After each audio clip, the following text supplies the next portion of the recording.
আমন্ত্রণ রাত 10টার খবরে শুনছিলেন AKS সংবাদ শিরোনাম। আপনাদের সাথে আমরা দুজন আছি, আমি ইশরাত জাহান এবং রহমান রাশেদ। নিয়তি বদলাতে গিয়েছিলেন সুদূর দক্ষিণ আফ্রিকায়, কিন্তু ভাগ্যই কেড়ে নিল প্রাণ।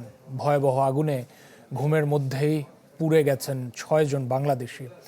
দগ্ধ আরও এক বাংলাদেশি মৃত্যুর সঙ্গে এই মুহূর্তে পাঞ্জা লড়ছেন হাসপাতালে। মর্মান্তিক এই খবরটি দেশে পৌঁছাতে শোকের ছায়া নেমে এসেছে নিহতদের পরিবারে। এখন শুধুমাত্র অপেক্ষা প্রিয়জনের মরদেহ দেশে ফিরিয়ে আনার। ভয়াবহ আগুন দক্ষিণ আফ্রিকার কুইন্সটাউনে, মাতৃভূমি থেকে প্রায় ৯,০০০ কিলোমিটার দূরে, যাতে গভীর রাতে ঘুমের মধ্যেই ছড়ে যায় 6 বাংলাদেশির প্রাণ।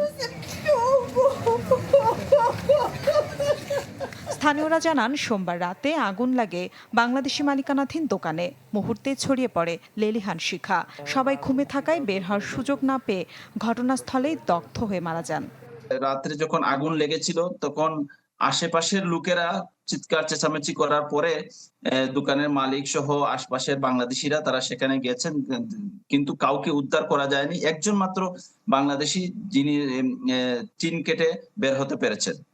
এক বুক স্বপ্ন আর পরিবারকে কিছুটা স্বস্তি দিতে হাজার হাজার মাইল দূরে পাড়ি জমিয়েছিলেন তারা। চেয়েছিলেন ভাগ্য বদলে প্রিয়জনদের মুখে ফোটাবেন হাসি। তবে হাসির বদলে পরিবারগুলো এখন শোকে কাতর।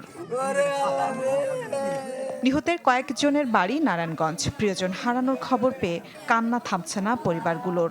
একজন বাইর করছে, ওইটা 40% পুরা থাকা, আর বাকি যা বাইরেছে লাশ হয়। আর বাকিগুলি কোনো লাশ খবর এখন আমরা দিতে পারে না। এমন বুড়া বুড়া দাঁড়িয়ে আমার বোলারা দাও দরটা মরবো আমরা, এই বোলারা ও আল্লাহ গো। মর্মান্তিক ঘটনায় প্রবাসী বাংলাদেশি কমিউনিটি ও স্থানীয়দের মাঝেও নেমে এসেছে শোকের ছায়া। ঘটনাস্থলে গিয়ে সব ধরনের সহায়তার আশ্বাস দিয়েছেন বাংলাদেশ দূতাবাসের কর্মকর্তারা। তবে কী কারণে আগুনের সূত্রপাত সে বিষয়ে এখনও কিছু জানা যায়নি। মিলা খন্দকার, চ্যানেল 24। সংসারের জন্য সাশ্রয়ী দামে পণ্য কিনতে দাঁড়িয়েছিলেন টিসিবির লাইনে, কিন্তু পণ্য নয়, বাড়ি ফিরল নিথর দেহ। রাজধানীর মিরপুর বিশ্ববিদ্যালয় কলেজের সীমানা প্রাচীর ধসে প্রাণ গেল 2 হতভাগ্যের। এই ঘটনায় আহত অন্তত 8 জন, যাদের মধ্যে 2 জনের অবস্থা আশঙ্কাজনক। সিটি কর্পোরেশন বলছে নিয়ম মেনে তৈরি হয়নি দেয়াল। মঙ্গলবার দুপুর রাজধানীর মিরপুর বিশ্ববিদ্যালয় কলেজের পিছনের সরুগুলিতে টিসিবির ট্রাকের সামনে তখন নারী পুরুষের দীর্ঘ সারি। হঠাৎই হুড়মুড় করে ভেঙে পড়ে কলেজের সীমানার পুরনো দেয়াল। মুহূর্তে চাপা পড়েন লাইনে দাঁড়িয়ে থাকা হতভাগ্যরা। ধসের শব্দে ছুটে আসেন স্থানীয়রা। আহতদের পাঠানো হয় হাসপাতালে। ততক্ষণে মারা যান 2 জন। ব্রড ডেথ, আসার আগে এসে মারা গেছে। তার আমরা ইতিমধ্যেই তার ব্যাপারে পুলিশকে অবহিত করেছি এবং পুলিশের লোকজন আসছে। তার বিষয়ে বিধি অনুযায়ী পদক্ষেপ গ্রহণ করা হবে এবং আমরা সেটা ক্লাস। এলাকাবাসীর অভিযোগ, দেয়ালটি দীর্ঘদিন ধরেই ঝুঁকিপূর্ণ ছিল, কিন্তু মেরামতে নেওয়া হয়নি কোনো ব্যবস্থা। উঠ করে দেখলাম কি ভাই পুরো দেওয়ালটা ভাই ভাঙ্গা আছে না ভাই, সামনে আইয়া পড়তাছে। অনেক বছর ধরে মনে করেন এটা উঠাইছে, কোনো তদন্ত করে না, কিছু করে না। এই রাস্তাঘাটে এভাবে তো আমার তো এমনি ভালো জায়গাতে যাইতে গেলে আমাকে আশঙ্কা ভয় লাগছে। আমাদের বাচ্চার উপর একটা দুর্ঘটনা হইতে পারে। দুর্ঘটনাস্থল পরিদর্শনে গিয়ে সংরক্ষিত নারী আসনের এমপি ফেরদৌসী আহমেদ জানান, এই ঘটনায় গঠিত হবে তদন্ত কমিটি। আর পুলিশ বলছে দুর্ঘটনার কারণ খতিয়ে দেখে নেওয়া হবে প্রয়োজনীয় ব্যবস্থা। এটা অবশ্যই খুব শীঘ্রই তদন্ত করতে হবে এবং এইটার বিচারের আওতায় এনে এবং সর্বোচ্চ বিচারের ব্যবস্থা নিশ্চিত করতে হবে। পরবর্তীতে তদন্ত করে আমরা ব্যবস্থা নেব, আইনগত ব্যবস্থা নেব। আপাতত আমরা এটা নিরাপত্তা দিচ্ছি যে যাতে ওয়াল পুনরায় আবার বাকি ওয়াল পরে কেউ হতাহত না হয়। আমরা এই জন্য এখানে অতিরিক্ত পুলিশ মোতায়েন করা হয়েছে। এই ঘটনায় গুরুতর আহত হন অন্তত 6 জন, যাদের 2 জনের অবস্থা আশঙ্কাজনক। এদিকে আহতদের দেখতে পঙ্গু হাসপাতালে যান স্বাস্থ্যমন্ত্রী। এ সময় তিনি জানান, চিকিৎসার সকল ব্যয় বহন করবে সরকার। সর্বোচ্চ সেবা ওনাদেরকে প্রদান করবেন এবং ওনারা খুশি আছেন সেবায়। বাকি চিকিৎসা চলবে ইনশাল্লাহ, আমিও খেয়াল রাখবো ওনাদের। সুলতান মাহমুদ আরিফ, চ্যানেল 24, ঢাকা। দায়িত্ব নেওয়ার পর প্রথমবার বঙ্গভবনে অফিস করলেন ভারপ্রাপ্ত রাষ্ট্রপতি হাফিজউদ্দিন আহমদ। আজ সকালে বঙ্গভবনে পৌঁছলে হাফিজউদ্দিন আহমদকে গার্ড অফ অনার দেওয়া হয়। পরে ঊর্ধ্বতন কর্মকর্তাদের সঙ্গে মতবিনিময় করেন ভারপ্রাপ্ত রাষ্ট্রপতি। মঙ্গলবার সকাল 11টার দিকে জাতীয় সংসদ ভবনের বাসভবন থেকে বঙ্গভবনে এসে পৌঁছান ভারপ্রাপ্ত রাষ্ট্রপতি হাফিজউদ্দিন আহমদ। প্রধান ফটকে পৌঁছলে প্রেসিডেন্ট গার্ড রেজিমেন্টের অশ্বারোহী দল তাকে অভ্যর্থনা জানিয়ে মূল ভবন পর্যন্ত নিয়ে আসে। পরে সেনা, নৌ ও বিমান বাহিনী ও পিজিআরের সমন্বয়ে গঠিত চৌকস দল হাফিজউদ্দিন আহমদকে গার্ড অফ অনার প্রদান করেন। গার্ড অফ অনার শেষে ফুলেল শুভেচ্ছায় তাকে বরণ করে নেন বঙ্গভবনের কর্মকর্তারা। এরপর ঊর্ধ্বতন কর্মকর্তাদের সঙ্গে সৌজন্য সাক্ষাৎ ও সংক্ষিপ্ত মতবিনিময় করেন ভারপ্রাপ্ত রাষ্ট্রপতি। দাপ্তরিক কার্যক্রমে অংশ নিয়ে স্বাক্ষর করেন গুরুত্বপূর্ণ নথিতে। দরবার হল সহ বঙ্গভবনের বিভিন্ন স্থাপনাও পরিদর্শন করেন তিনি। জোহরের নামাজ আদায়ের পর বেলা 1:45টার দিকে বঙ্গভবন ত্যাগ করেন হাফিজউদ্দিন আহমদ। তিনি নিয়মিত অফিস করবেন বঙ্গভবনে, তবে থাকবেন সংসদের স্পিকার ভবনেই। নাফিউল ইসলাম লিঙ্কন, চ্যানেল 24, ঢাকা। রাষ্ট্রপতির পদে না থাকলে আইনি ব্যবস্থা নিতে কোনো বাধা নেই, একথা বলেছেন প্রধানমন্ত্রীর তথ্য ও সম্প্রচার বিষয়ক উপদেষ্টা ডক্টর জাহিদুর রহমান। জানান, ব্রিক্সের সম্মেলনে প্রধানমন্ত্রী যোগ দেবেন কিনা সে বিষয়ে এখনো সিদ্ধান্ত হয়নি। পদত্যাগের পর থেকেই সাবেক রাষ্ট্রপতি মোহাম্মদ শাহাবুদ্দিনের সাংবিধানিক দায়মুক্তি নিয়ে চলছে নানা আলোচনা। সচিবালয়ে এক ব্রিফিংয়ে প্রধানমন্ত্রীর তথ্য ও সম্প্রচার উপদেষ্টা বলেন, রাষ্ট্রপতির পদে থাকা অবস্থায় যে কোনো ব্যক্তি সাংবিধানিক সুরক্ষা পান, তবে পদত্যাগের পর তার বিরুদ্ধে অনিয়মের অভিযোগে আইনি ব্যবস্থা নিতে কোনো বাধা নেই। তার পদে থাকাকালীন সময় কোনো লিগ্যাল ইস্যু ফেস করবেন না রাষ্ট্রপতি। উনি যখন পদে নেই, সেটা আগে করা ওনার কোনো রকম কোনো যদি মিসকন্ডাক্ট, এটা আমি এই রাষ্ট্রপতির কথা বলছি না, এনি প্রেসিডেন্ট আগে করা কোনো বিষয় এবং পরেও যদি কোনো কিছু থেকে থাকে, সেগুলোর জন্য নিশ্চয়ই তার বিরুদ্ধে লিগ্যাল অ্যাকশন নেওয়া যাবে। সংবাদ সম্মেলনে তার দাবি, 2018 সালের নির্বাচনে দায়িত্ব পালনের সাথে 32 ডিসিকে বাধ্যতামূলক অবসরে পাঠানোর সম্পর্ক নেই। বলেন, সরকারি চাকরিবিধি অনুযায়ী ব্যবস্থা নেওয়া হয়েছে। 25 বছর যদি চাকরির বয়স হয়ে যায়, সরকার তাকে অবসরে পাঠাতে পারেন। এটা একেবারে আইনি ব্যাপার। একটা পদক্ষেপ নেওয়া হয়েছে, সেই পদক্ষেপের পেছনে আপনারা সাংবাদিক, আপনাদের কাজে কিন্তু এটাও আমি মনে করি আপনারা এর মধ্যে একটা কোরিলেশন খুঁজে বের করেছেন। এটা আপনারা করেছেন। সরকার এখনো 2018 নির্বাচনের জন্য ঘোষিতভাবে কোনো পদক্ষেপ নেয়নি। সেটা যখন করতে যাবে, সেখানেও তো নির্বাচনী অপরাধ আছে। সেই অপরাধের জন্য যারা যারা যে পর্যায়ে জড়িত আছে তাদের বিরুদ্ধে ব্যবস্থা নেওয়া যাবে, এমনকি ফৌজদারি ব্যবস্থাও নেওয়া যেতে পারে, সেটা অবশ্যই। এবং আমি 2018 নির্বাচন নিয়ে বাংলাদেশ যদি 2018 নির্বাচনের ঘটনার বিচার না করে, এটা আসলে খুব খারাপ কথা হয়ে যাবে। এত বড় ক্রাইম বাংলাদেশের ইতিহাসে হয়েছে বলে আমি মনে করি না। ব্রিক্স সম্মেলনে প্রধানমন্ত্রী তারেক রহমানের যোগদানের বিষয়ে এখনো কোনো সিদ্ধান্ত হয়নি বলে ব্রিফিংয়ে জানান ডাক্তার জাহিদুর রহমান। আমাদেরকে ওটা এক ধরনের পর্যবেক্ষক হিসাবে ইনভাইট করা হচ্ছে। স্বপ্নিল শাহরিয়ার শিশির, চ্যানেল 24, ঢাকা। রাষ্ট্রপতি নির্বাচনের তফসিলের জন্য প্রস্তুত নির্বাচন কমিশন, তবে দিনক্ষণ এখনো চূড়ান্ত হয়নি। ভারপ্রাপ্ত স্পিকারের সাথে বৈঠক শেষে কথা জানিয়েছেন প্রধান নির্বাচন কমিশনার এএমএম নাসির উদ্দিন। সাতক্ষীরা 4 আসনের এমপির বিষয়ে সংসদ সচিবালয় থেকে জানানো হলে ব্যবস্থা নেওয়া হবে বলেও জানান সিইসি। মোহাম্মদ শাহাবুদ্দিনের পদত্যাগের পর রাষ্ট্রপতির দায়িত্ব নিয়েছেন জাতীয় সংসদের স্পিকার হাফিজউদ্দিন আহমেদ। আগামী 3 মাসের মধ্যে সংসদ সদস্যদের নির্বাচিত করতে হবে 23তম রাষ্ট্রপতিকে। রাষ্ট্রপতি নির্বাচনের বিষয়ে কথা বলতে মঙ্গলবার সকালে সংসদ সচিবালয়ে যান প্রধান নির্বাচন কমিশনার সহ অন্যান্য কমিশনাররা। বৈঠক করেন ভারপ্রাপ্ত স্পিকার ব্যারিস্টার কায়সার কামালের সাথে। প্রায় 1 ঘন্টা আলোচনা শেষে প্রধান নির্বাচন কমিশনার জানান, রাষ্ট্রপতি নির্বাচনের বিষয়ে কথা হয়েছে। সিইসি বলেন, রাষ্ট্রপতি নির্বাচনের জন্য প্রস্তুত কমিশন। স্পিকারের সাথে পরামর্শক্রমে, আলোচনাক্রমে এই দিনক্ষণ ঠিক করা হবে। কোন দিন নির্বাচন হবে, নমিনেশন পেপার কোন দিন সাবমিট করতে হবে, দিনক্ষণ এবং বিস্তারিত আমরা গেজেট আকারে প্রকাশ করব। আপনারা তখন জানতে পারবেন। এখনো কোনো চূড়ান্ত কোনো দিনক্ষণ আমরা ওইভাবে ঠিক করি না। এছাড়া ভোটার তালিকা চেয়ে সংসদ সচিবালয়ে চিঠি দেওয়া হয়েছে বলেও জানিয়েছেন সিইসি। ভোটার তালিকা নিয়ে বলেছে আমরা চিঠি দিয়েছি, ওনারা আমাদের কাছে ভোটার তালিকাটা দিবেন, দিলে এটা যত দ্রুত সম্পর্ক ওনারা দিবেন। আমরা আজকে চিঠিটা দিয়েছি ওনাকে। এছাড়া সাতক্ষীরা 4 আসনে জামায়াতের এমপি গাজী নজরুল ইসলামের বিষয়ে কোনো আলোচনা হয়নি বলে জানান এএমএম নাসির উদ্দিন। সংসদ থেকে বিষয়টি পাঠানো হলে কমিশন ব্যবস্থা নেবে বলে জানান সিইসি। আশেকিন Prince, channel 24, Dhaka.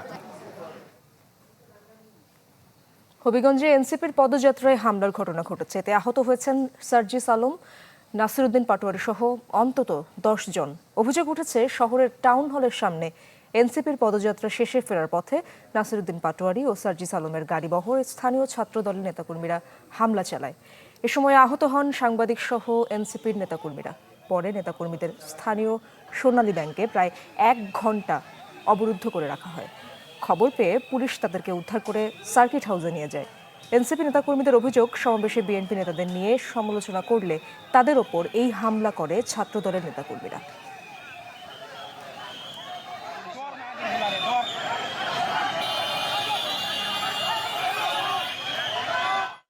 মানুষের উপরে এইভাবে শুধুমাত্র ডিমোট করার কারণে, সমালোচনা করার কারণে এভাবে আক্রমণ করতেছে। সালাউদ্দিন আহমেদকে জবাব দিতে হবে, তারা কি এই জিকে গাউসদেরকে এই সন্ত্রাসী কার্যক্রমের ঠিকাদারি দিয়ে রাখছে কিনা, এর বিচার না হওয়া পর্যন্ত আমরা হবিগঞ্জে আছি। রাজধানীতে গ্যাস সংকটে বেড়েই চলেছে ভোগান্তি। ফিলিং স্টেশনগুলোতে যানবাহনের দীর্ঘ সারিতে, প্রধান সড়কগুলোতে তৈরি হচ্ছে ভয়াবহ যানজট।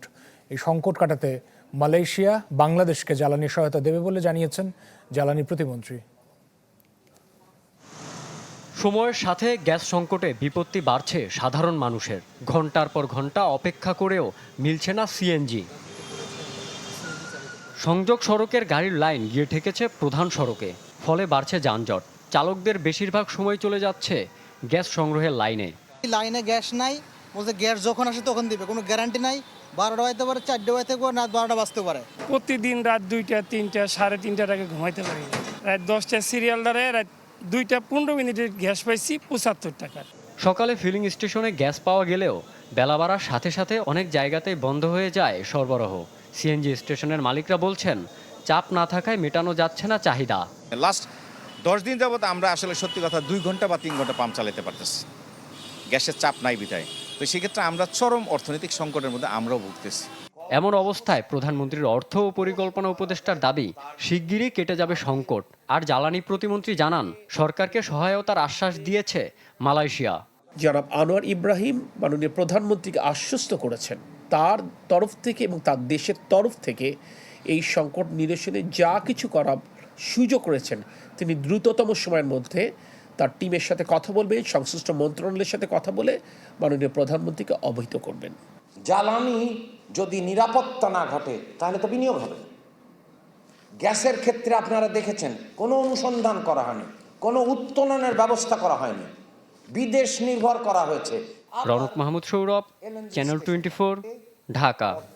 প্রথমবারের মতো শিক্ষা মন্ত্রণালয়ে পরিদর্শন করেছেন প্রধানমন্ত্রী তারেক রহমান। পরিদর্শনকালে তিনি মন্ত্রণালয়ের সার্বিক কার্যক্রম পর্যালোচনা করেন এবং মন্ত্রণালয়ের ঊর্ধ্বতন কর্মকর্তা, বিভিন্ন দপ্তর ও সংস্থার প্রধান এবং মাঠ পর্যায়ে দায়িত্ব পালনকারী অভিজ্ঞ শিক্ষা কর্মকর্তাদের সঙ্গে মতবিনিময় করেন। এ সময় প্রধানমন্ত্রী শিক্ষা ব্যবস্থার প্রতিটি স্তরে গুণগত পরিবর্তন আনতে সমন্বিত উদ্যোগের তাগিদ দেন।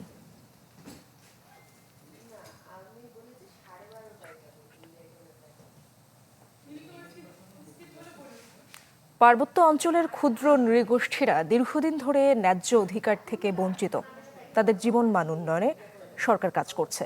ঠাকুরগাঁওয়ে এক অনুষ্ঠানে একথাই বলেছেন স্থানীয় সরকার ও সমবায় মন্ত্রী মির্জা ফখরুল ইসলাম আলমগীর। তিনি জানান, এরই মধ্যে তাদের জন্য 100 কোটি টাকা বরাদ্দ দিয়েছে সরকার। আমাদের নৃগোষ্ঠীর সমতলের নৃগোষ্ঠীর এই মনোনয়ন দিয়েছে, একই সঙ্গে পাহাড়িদের দিয়েছে, একই সঙ্গে আপনার খ্রিস্টান সম্প্রদায়কে দিয়েছে, একই সঙ্গে আবার হিন্দু সম্প্রদায়ের যারা আপনার তফসিলভুক্ত তাদেরকেও মহিলাদের এবার নমিনেশন দেওয়া হয়েছে। হিন্দু সমাজ আমরা এইভাবে সব কমিউনিটির কাছে আমরা আসতে চাই, তাদের সামনে যেতে চাই, তাদেরকে নিয়ে তাদের সমস্যাগুলো সমাধান করে তাদেরকে এগিয়ে নিয়ে যেতে চাই। নির্বাচন কমিশনে বিএনপি দলীয়দের না সরালে স্থানীয় সরকার নির্বাচনে অংশ নেবে কিনা তা ভাববে বিরোধী দল, একথা জানিয়েছেন জামায়াতের সেক্রেটারি জেনারেল মিয়া গোলাম পরওয়ার। রাজধানীর মগবাজারে কেন্দ্রীয় কার্যালয়ের সংবাদ সম্মেলনে রাজনৈতিক নিয়োগ বাতিলের দাবিও জানান তিনি। রাজনৈতিক নিয়োগ বাতিল করতে অনুরোধ করছি, তা না হলে এই নির্বাচন নিরপেক্ষ হবে না। জনগণের কাছে যে বার্তা যাচ্ছে, তাতে যে জন্য জুলাই অভ্যুত্থানের এত রক্ত, এত আন্দোলন, দুর্নীতিমুক্ত, দলীয়করণ মুক্ত, ভিন্ন মতের বিরুদ্ধে দমনপীড়ন হবে না। ঢাকা টাঙ্গাইল মহাসড়কের এলেঙ্গায় আন্ডারপাসের গ্যাস পাইপে ফাটল দেখা দিয়েছে। এতে করে সাময়িক বন্ধ রয়েছে 6টি filling station. Titas gas transmission এবং ডিস্ট্রিবিউশনের পক্ষ থেকে জানানো হয়েছে যে বিকেলে এলেঙ্গা বাস স্ট্যান্ডে আন্ডারপাসের পাইলিংয়ের কাজের সময় বিকট শব্দে গ্যাসের পাইপ ফেটে যায়। এ সময় পুরো এলাকায় আতঙ্ক ছড়িয়ে পড়ে। এতে উত্তরবঙ্গের যান চলাচলে গতি কমিয়ে দেওয়া হয়। পরে চন্দ্রা থেকে তিতাস গ্যাসের কর্মীরা এসে গ্যাস লাইনটি বন্ধ করে দেয়। এতে সাময়িকভাবে বন্ধ হয়ে যায় 6টি সিএনজি পাম্পে গ্যাস সরবরাহ। তো পাইলিং করার সময় যে কলটা দিছে নিচ দিকে নামাইছে, তখন ওই জিনিসটা ওইখানে লাগছে, লাগার কারণে ওইটা ফাইটে গেছে। ফাইটা যাওয়ার পরে যে কি একটা অবস্থা, এটা মানে বিকট একটা শব্দ হলো, এই শব্দটা খালি গ্যাসটা খালি বাইরে হইতেছে, এইটুকুই দেখলাম। গ্যাসের নাগালে ধুমা, মানে একবার ধুমা নাল বেরিয়েছে, একবার সম করে ধরছে, উল্লিখারা মনে যায় দামত করেছে, দামত করে আমরা মনে হয় উত্তরটা ধর দিচ্ছি। 1.5 মাস পর ফের চালু হলো রাজধানীর মগবাজারের আদ্দিন হাসপাতাল। 3 শর্তে লাইসেন্স বাতিলের আদেশ প্রত্যাহারের সকাল থেকে শুরু হয়েছে চিকিৎসা কার্যক্রম। স্টাফদের দক্ষতা উন্নয়ন ও চিকিৎসা অবকাঠামোর ত্রুটি নিরসনে কাজ করার কথা জানিয়েছে হাসপাতাল কর্তৃপক্ষ। 46 দিন বন্ধ থাকার পর লাইসেন্স বাতিল আদেশ প্রত্যাহারে আবারও চিকিৎসায় ফিরেছে মগবাজারের আদ্দিন হাসপাতাল। কার্যক্রম শুরুর দিনে মঙ্গলবার সকাল থেকেই হাসপাতালে আসতে শুরু করে সেবাগ্রহীতারা। দীর্ঘদিন হাসপাতাল বন্ধ থাকায় ভোগান্তির কথা জানান তারা। পাশাপাশি কর্তৃপক্ষের পর্যাপ্ত সতর্কতা প্রত্যাশা করেন অনেকে। আমার 2টা বাবু হয়েছে, এখানেই হয়েছে, আমি ভালো সেবা পাইছি এখানে। এখন আবার আমার ডাক্তার দেখাইতে গাফিলতি তো এরকম ইচ্ছাকৃতভাবে করে না, কিন্তু এরপরও আরো ভালোভাবে খেয়াল রাখবো। তাদের লাইসেন্সটা ফিরিয়ে দিয়েছেন, আলহামদুলিল্লাহ। হ্যাঁ, আমি এতে অনেক খুশি। লাইসেন্স বাতিল থাকায় পড়ালেখা নিয়ে দুশ্চিন্তায় ছিলেন মেডিকেল কলেজের শিক্ষার্থীরা। আবারও সব কার্যক্রম চালু হওয়ায় সন্তোষ প্রকাশ করেন প্রতিষ্ঠানটির দেশি বিদেশি ছাত্রীরা। We are very happy to see the patient flow here right now because this hospital was very lonely and sad when there were no patients. अल्हम्दुलिल्लाह टीचर्स ने भी बहुत मदद की, उन्होंने हमें रीअश्योर वगैरह किया, they were very supportive throughout. একটা দুর্ঘটনা হয় যার জন্য হচ্ছে আমাদের লাইসেন্সটা নিয়ে যাওয়া হয়, পরে এখন অনেক কষ্টের পরে এটা ফেরত পেয়েছি, তো আমরা অনেক খুশি। বন্ধ থাকা এই সময়ে চিকিৎসা সংক্রান্ত অবকাঠামো মেরামত ও প্রাতিষ্ঠানিক ত্রুটি নিরসনে প্রয়োজনীয় ব্যবস্থা নেওয়ার কথা জানান আদ্দিন ফাউন্ডেশনের নির্বাহী পরিচালক। বলেন ভবিষ্যতে আরও সতর্ক থাকবেন তারা। আমি আপনাদের মাধ্যমে জাতির কাছে দুঃখ প্রকাশ করছি। যে ক্ষতি মানুষের হয়ে গেছে, যে পরিবারগুলোর হয়ে গেছে, কোনো মূল্যে সেটা ফেরত আনা সম্ভব না। একটা হচ্ছে ইচ্ছা করে যদি কেউ করে তাহলে সেটা বড় ক্রাইম, কিন্তু আমি এতটুকু বলতে পারি আমাদের আরো সচেতন হতে হবে। স্বাস্থ্য মন্ত্রণালয় 3 শর্তে হাসপাতালটির লাইসেন্স বাতিল আদেশ প্রত্যাহার করে সোমবার, যেখানে উল্লেখ করা হয় গাফিলতি পুনরাবৃত্তি হলে পুনরায় সিদ্ধান্ত নেওয়া হবে। আহমেদ সোহাগ, চ্যানেল 24, ঢাকা।